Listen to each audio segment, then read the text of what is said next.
wants to do everything in his power to make sure he protects his #1 golden boy, Connor McGregor.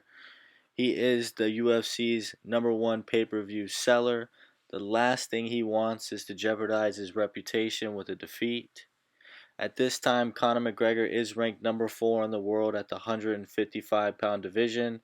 They want to strategically pick his next opponent to make sure he comes out with a victory. As we look at this next slide, we have the UFC all-time ranking and pay-per-view buys. There is a total of 7 rankings right now, and Conor McGregor holds 6 out of the 7. And the last one was filled by Usman and Masvidal, which had approximately 1.3 million pay-per-view buys. Regardless of the next fighter Conor McGregor competes with, it's almost a guarantee that his bout is going to do over 1 million pay-per-view buys. So it's just a matter of time before the opponent is decided upon. Let's take a look at the next slide where we can check out the UFC rankings. Looking at the lightweight and welterweight division over the past couple of years, the competition is getting extremely stacked. Right now, Conor McGregor is ranked 4th in the 155-pound lightweight division. Conor McGregor has competed at 170 pounds a few times, competing a total of 3 bouts with 2 victories. The problem is in the welterweight division is Kamaru Usman, Gilbert Burns, and Colby Covington are extremely good wrestlers. The only competitor I really see him having a great matchup to is George Masvidal. The reason why is because George Masvidal just loves to bang it out. As with Darren Till, they both agreed upon, let's just throw hands until someone gets knocked out, and that's exactly what they did. George Masvidal is definitely a man of his word, and I can see him down the road agreeing to the same terms with Conor McGregor, like let's not do none of that wrestling stuff for this bout, and let's just throw the hands.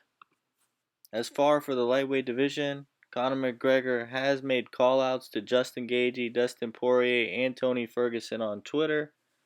It seems like Conor McGregor is eyeing toward Justin Gaethje because he is the #1 contender.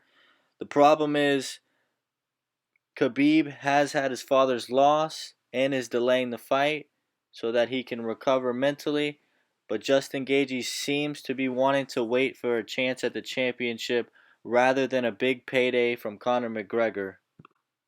A great topic to discuss is Conor McGregor's weight class and fighting statistics. It seems that he entered the UFC at a much smaller weight in the 145-pound division, taking on 7 bouts with 6 knockouts in his first 7 fights. He did make a big mistake after he won the championship. He accepted a call out from Nate Diaz, entering a 25-pound weight gain up to 170, in which his body had never experienced that kind of weight. He eventually gassed out in the second round and lost via submission. He did turn around and try to fight Nate Diaz again in the second bout, which was extremely competitive even though he received the victory. It just shows that the bigger the opponents with the more muscle mass and weight, they're just harder to take down. They can take bigger blows, and Nate Diaz's cardio definitely made it a lot harder on Conor McGregor in that second bout. And then as we see, he dropped down 15 pounds back to 155 and dominated Eddie Alvarez. After the victory over Eddie Alvarez, Conor McGregor was now the champ, double titles at 145 and 155 pounds.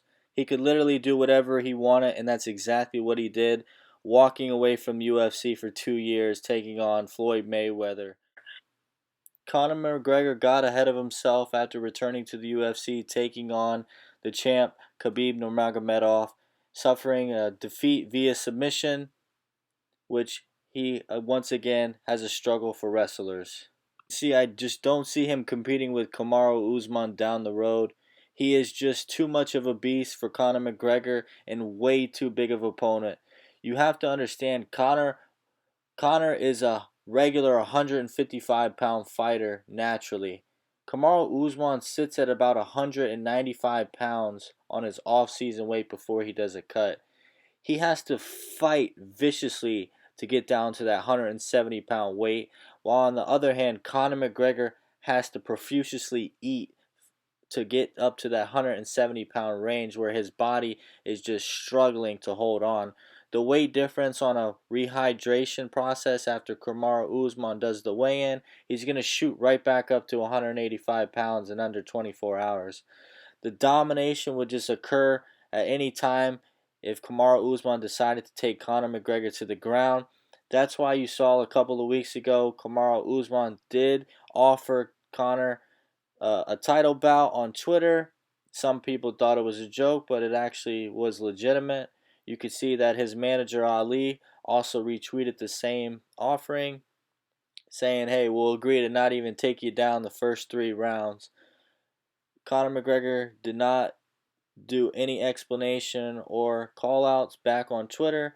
He pretty much knows that, he cannot compete with Kamaru Usman at that weight class. And you got to agree, Conor McGregor is a smart man. He's not looking to suffer any kind of defeats. He is trying to make strategic bouts that he can win.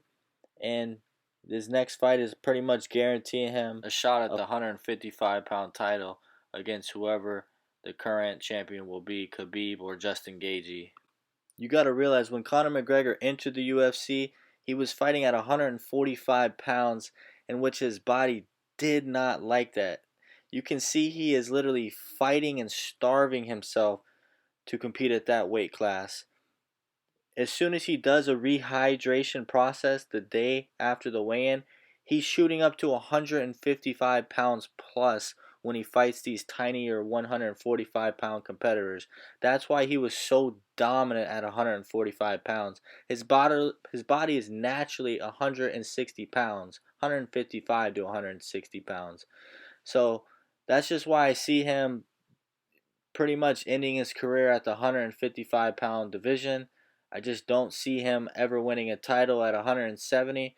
Yes, he can take out some of these guys that fluctuate 155 to 170, but he's not going to be able to defeat Kamaru Usman at 170 pounds. There's just no way. Kamaru Usman's last performance against George Masvidal was very dominant. He controlled George in all aspects of the fight, not allowing him to get in a rhythm. He locked up George Masvidal on the cage, controlling him, and dominated him on the ground as well. George Masvidal was never able to get into a groove with his striking abilities. This would be the same factor against Conor McGregor. Usman could dominate Conor at any moment of the fight, taking him down to the ground, wrestling him for 25 minutes if he felt like it. Conor McGregor would not have a chance because of the size difference. So my final pick is the most competitive option for Conor McGregor and highly likely to become victorious for a chance to get back at Khabib is definitely taking on Justin Gaethje. Justin Gaethje is definitely at the top of the 155 right now. He has been defeating everyone left and right with tremendous performances with his striking ability. I see this being a dogfight, probably all the way, 5 rounds, because both of these guys can definitely take some shots. I do see Conor McGregor coming out victorious just because of the skill set and because he's a double champion in the past, so I feel like he's going to have the experience upon Justin Gaethje. I do see that bout going through in the next 90 days. We're just going to have to give it a little bit of time because Khabib is just not in the right mind to be fighting currently, and he doesn't want to risk his title when he's not at his full level of fighting. So this fight will definitely be going through. I will be on the lookout for it, and I just want to say thank you for everyone that watched this video, and I will be doing more updated videos for you this upcoming weeks. And if you did enjoy the video, I just want to say thank you, and please like and subscribe, and I'll be putting out more content. You have a great day. Thank you.